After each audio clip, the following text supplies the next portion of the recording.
Jika ada satu pertanyaan universal yang bisa ditanyakan mayoritas manusia modern, mungkin inilah bentuknya. Sudahkah Anda membayar cicilan rumah bulan ini? Sudahkah Anda membayar cicilan kartu kredit bulan ini? Pertanyaan itu memang satir, miris, dan terkesan sinis. Tapi itulah realita sosial ekonomi, terlebih di negara berkembang seperti Indonesia. Bank Indonesia menyatakan bahwa di tahun 2011, perbankan Indonesia telah mengucurkan dana kredit hingga 33.817 triliun rupiah. Jika jumlah total kredit tersebut dibagikan secara merata kepada seluruh penduduk Indonesia, maka tiap insan manusia Indonesia berhutang sebesar 14.700.000 rupiah. Jika rata-rata pendapatan masyarakat adalah 39 juta rupiah dalam setahun, sesuai perhitungan Badan Moneter Internasional IMF, maka lebih dari sepertiga pendapatan rakyat Indonesia digunakan untuk membayar hutang. Data ekonomi makro Indonesia ini pada akhirnya memberikan tanda tanya besar. Benarkah kita adalah manusia yang merdeka? Benarkah kita adalah manusia yang mandiri secara ekonomi? Kredit yang identik dengan hutang tak pelak lagi adalah penopang utama kehidupan sebagian besar masyarakat Indonesia. Kredit kepemilikan rumah, KPR, telah menjadi sarana bagi mayoritas penduduk Indonesia agar mampu memiliki tempat tinggal. Cicilan mobil atau sepeda motor juga harus rutin disisihkan tiap bulannya agar perjalanan menuju kantor menjadi lebih lancar. Bahkan untuk membiayai pendidikan anak di perguruan tinggi, perhelatan pernikahan anak gadis, hingga biaya persalinan buah hati sering memaksa kebanyakan masyarakat Indonesia untuk berhutang. Budaya berhutang semakin mendekat dalam kehidupan ketika sebuah uang plastik berlabel kartu kredit menjadi salah satu pengisi dompet di saku. Pemirsa, ilustrasi ini bukan hanya ditujukan untuk Anda, keluarga Anda, ataupun rekan dan kolega Anda. Ini adalah fenomena global dan melanda mayoritas umat manusia di dunia. Rasulullah SAW telah bersabda, bila riba merajalela pada suatu bangsa, maka mereka akan ditimpa tahun paceklik. Dan bila suap menyuap merajalela, maka suatu saat akan ditimpa rasa ketakutan. Hadis riwayat Ahmad. Perkataan Nabi Muhammad SAW ini merupakan peringatan bagi kita. Dan nampaknya sabda Rasulullah SAW semakin mendekati kenyataan. Indonesia, negeri dengan kondisi tanah yang subur makmur dan lautan yang luas, dengan hasil melimpah, terus-menerus dirundung masalah pemenuhan kebutuhan pangan. Daging, sapi, semakin hari semakin tidak murah. Bahkan tempe, makanan tradisional dan khas Indonesia, menjadi melonjak harganya karena adanya gejolak nilai tukar rupiah. Tempe memang makanan yang menjadi sajian khas di rumah warga negara Indonesia. Namun kedelai yang menjadi bahan bakunya adalah komoditas internasional, di mana seluruh penduduk dunia membutuhkannya. Mahalnya harga bahan pangan nampaknya menunjukkan paceklik ekonomi. Dan sayangnya paceklik ini bukan disebabkan oleh gagal panen, karena kekeringan atau serangan hama. Paceklik ini lebih banyak disebabkan oleh kelengahan kita sendiri yang semakin menjauh dari sifat agrarisnya. Artinya, bangsa Indonesia merupakan kesuburan tanah anugerah Allah Subhanahu wa Ta'ala. Kekayaan alam berupa minyak bumi, gas alam, emas, batu bara, dan aneka ragam mineral lainnya yang terkandung di bumi Indonesia juga tak mampu dikelola dengan baik untuk mewujudkan kesejahteraan bersama. Yang terjadi malah sebaliknya. Para pemikir dan ahli ekonomi yang duduk di kursi pemerintahan terus-menerus menambah porsi hutang negara dengan dalih mendanai pembangunan. Hingga bulan Mei 2013, total jumlah hutang luar negeri Indonesia adalah 254.295 juta dolar Amerika atau setara 2.797 triliun rupiah. Sekali lagi, kita mesti bertanya kepada diri sendiri sebagai anak bangsa, mampukah generasi kita membayar lunas seluruh hutang itu? Atau haruskah anak dan cucu kita yang harus membereskannya? Dan ada sebuah pertanyaan tambahan. Cukupkah usia kita untuk melunasi hutang KPR, cicilan mobil, atau angsuran biaya kuliah anak sebelum ajal tiba?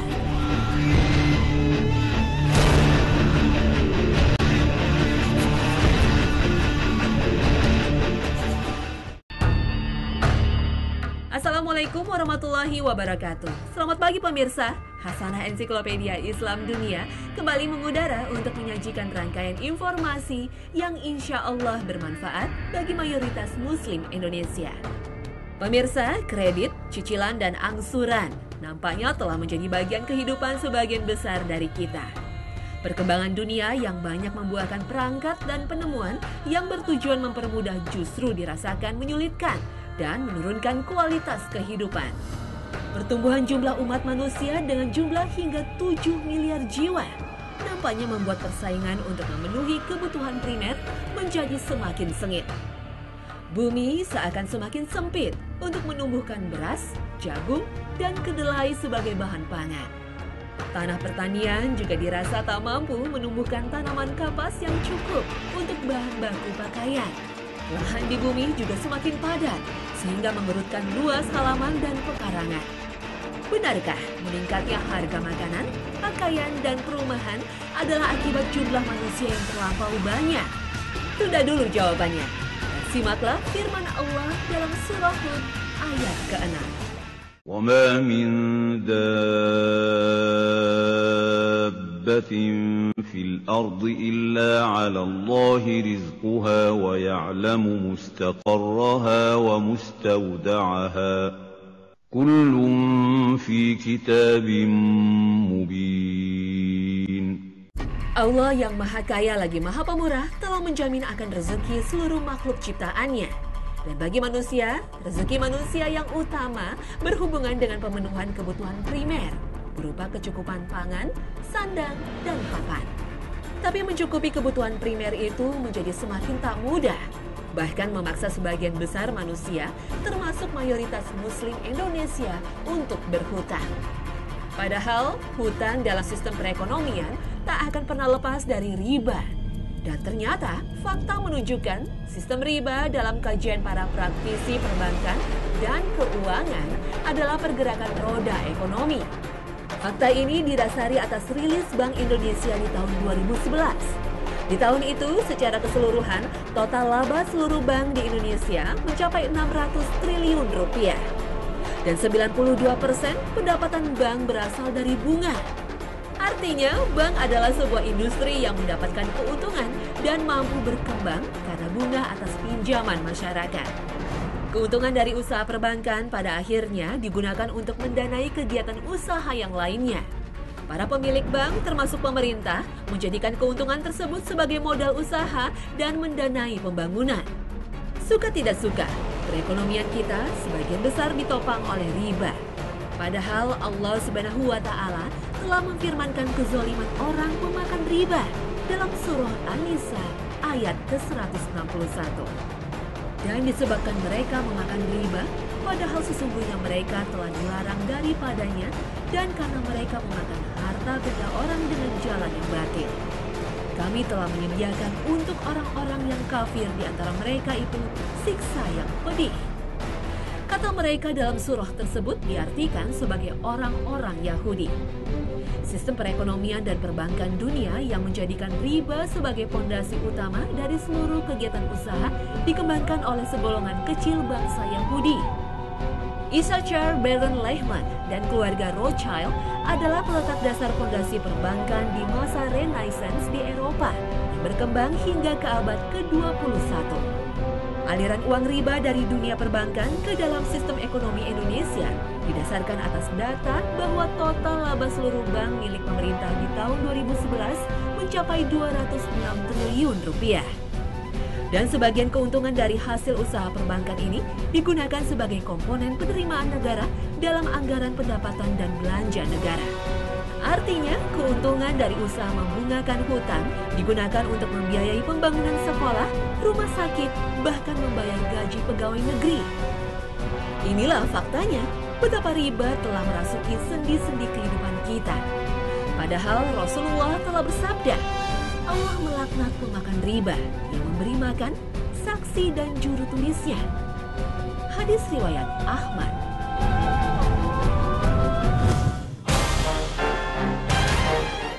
Hutang sejatinya bukanlah sebuah hal yang terlarang dalam kehidupan seorang muslim.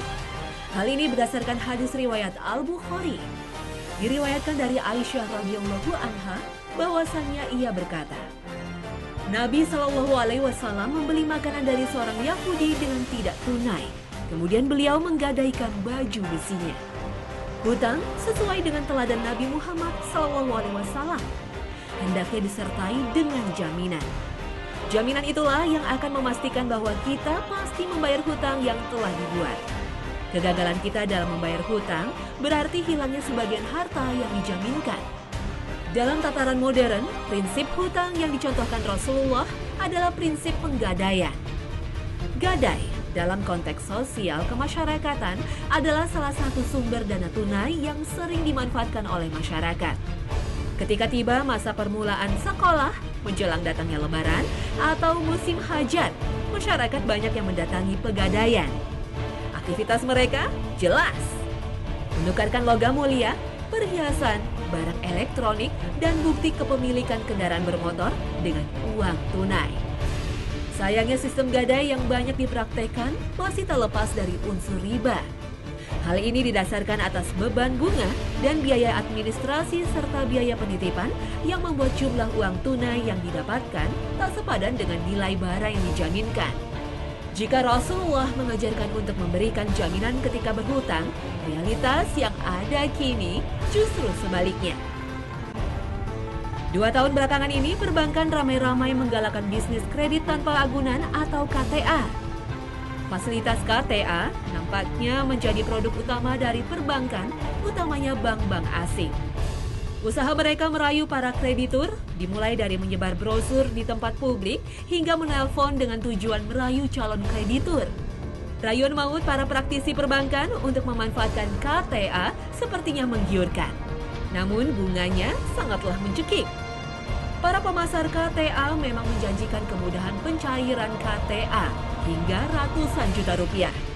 Tapi tunggu dulu, bunga atas KTA adalah bunga yang dihitung bulanan, sehingga besarnya bisa mencapai 25% per tahunnya.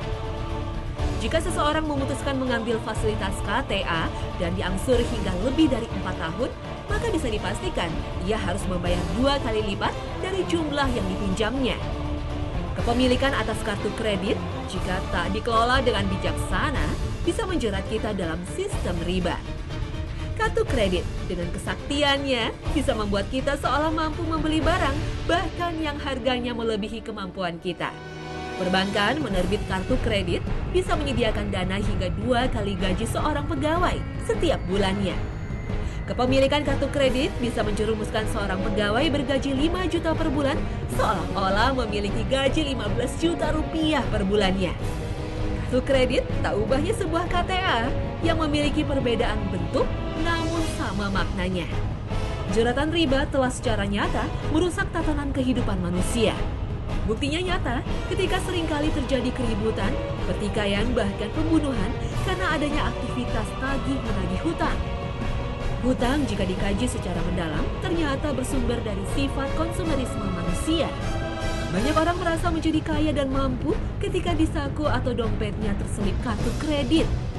Dampaknya fatal ketika ia memutuskan untuk berbelanja barang-barang konsumtif yang kebanyakan untuk memenuhi kebutuhan tersier, seperti sepatu kulit mengkilap, kain sutra yang halus, hingga wewangian aroma bunga. Allah Subhanahu wa Ta'ala sejatinya telah berfirman agar tak bergaya hidup boros. Dalam surah Al-Isra ayat ke-26 hingga 27. وَآتِ ذَا الْقُرْبَى حَقَّهُ وَالْمِسْكِينَ وَابْنَ السَّبِيلِ وَلَا تُبَذِّرْ تَبْذِيرًا إِنَّ الْمُبَذِّرِينَ كَانُوا إِخْوَانَ الشَّيَاطِينِ وَكَانَ الشَّيْطَانُ لِرَبِّهِ كَفُورًا. Hutang layaknya pernikahan dan silaturahmi adalah perkara dunia yang bisa membawa kita pada kebahagiaan hakiki atau justru menempatkan tubuh kita dalam siksa api neraka. Diriwayatkan dari Abu Qatadah radhiyallahu anhu dari Rasulullah sallallahu alaihi wasallam bahwasannya seseorang bertanya kepada Rasulullah SAW, "Bagaimana menurutmu jika aku terbunuh di jalan Allah? Apakah dosa-dosaku akan diampuni?" Beliau pun menjawab, "Ya, dengan syarat engkau sabar mengharapkan ganjarannya. Maju berperang dan tidak melarikan diri kecuali hutang. Sesungguhnya Jibril alaihi salam baru memberitahuku hal tersebut." Hadis riwayat Muslim. Hutang nampaknya akan sulit dihindarkan dalam kehidupan kita. Maka pikirkanlah betul mengapa kita harus berhutang untuk memiliki sebuah barang. Selalu tanyakan kepada diri sendiri, begitu mendesakkah kebutuhanku hingga diriku harus berhutang? Hutang memang sebuah perkara duniawi yang harus diselesaikan di dunia juga. Jika sampai ajal menjemput, hutang kita masih belum terbayar, maka hal ini akan menjadi tanggungan dan beban dari ahli waris kita. Ahli waris wajib melunasi hutang dari seorang jenazah dengan cara membayarkan dari harta yang ditinggalkan. Jika jumlah hartanya masih belum mencukupi, maka kewajiban ahli waris untuk melunasi sisanya. Perkara pelunasan hutang harus dilakukan terlebih dahulu sebelum menjalankan wasiat dan membagikan harta warisan. Rasulullah SAW bersabda, "Barang siapa meminjam harta manusia dan dia ingin membayarnya, maka Allah akan membayarkannya. Barang siapa yang meminjamnya dan dia tidak ingin membayarnya, maka Allah akan menghilangkan harta tersebut darinya." Hadis riwayat Al-Bukhari nomor 2387. Pemirsa, berdasarkan rilis Bank Indonesia di tahun 2011, sektor perbankan telah menyalurkan kredit konsumsi senilai 6.781 triliun rupiah. Kredit konsumsi dapat berupa banyak bentuk, mulai dari kredit KPR, cicilan mobil, hingga angsuran pembelian telepon genggam ataupun televisi layar datar. Konsumsi sebagai bagian dari hidup manusia memang harus dijalankan. Namun konsumsi dengan konsumtif adalah dua hal yang berbeda. Konsumtif adalah perilaku manusia yang cenderung untuk mengkonsumsi barang dan jasa secara berlebihan. Dan konsumtif ini lekat kaitannya dengan gaya hidup dan gengsi. Perilaku konsumtif inilah yang melahirkan peribahasa lebih besar pasak daripada tiang. Lebih besar pengeluaran dibandingkan pendapatan. Ketika kita memutuskan untuk membeli suatu barang, terutama berharga mahal, pastikan itu adalah barang yang menyambung kehidupan, bukannya peningkat derajat sosial. Jika sebuah sepeda motor mampu kita kendarai dengan nyaman, mengapa kita memaksakan diri untuk berhutang demi memiliki mobil? Jika sebuah sekolah negeri sudah mampu memberikan kualitas pendidikan yang memadai, mengapa memilih mencicil uang gedung di sekolah bertaraf internasional? Dan jika masakan istri di rumah sudah memberikan nutrisi yang cukup, mengapa membiasakan santap di restoran mewah? Perilaku konsumtif inilah yang akhirnya menjerat beberapa manusia dalam belitan hutang dan tentu saja riba. Perkembangan peradaban memang menjadikan salah satu ukuran sukses adalah eksistensi dalam komunitas sosial. Namun, benarkah kita telah berada dalam komunitas yang tepat? Yakinkah kita telah bergaul dengan orang yang menghargai kita secara apa adanya, tanpa memandang kepemilikan harta yang kita punya? Kadangkala berusaha sukses dalam lingkungan sosial membuat kita mengusahakan sesuatu yang sebenarnya di luar jangkauan kita. Dan jika itu yang terjadi, maka dipastikan kesuksesan itu adalah kesuksesan semu yang jauh dari arti kata bahagia. Bahagia sejatinya adalah sebuah pilihan. Bahagia sejatinya rasa syukur atas apa yang kita miliki. Bahagia tidak akan pernah timbul dari perasaan kagum dan iri atas kebahagiaan atas harta orang lain. Karena bahagia sejatinya adalah sebuah pilihan. Pilihan untuk mensyukuri apa yang kita punya, yang mampu kita dapatkan dengan kerja keras. Kebahagiaan atas kepemilikan barang hanya kita dapatkan ketika kita memiliki sesuatu yang terjangkau, yang sesuai dan yang pantas kita miliki.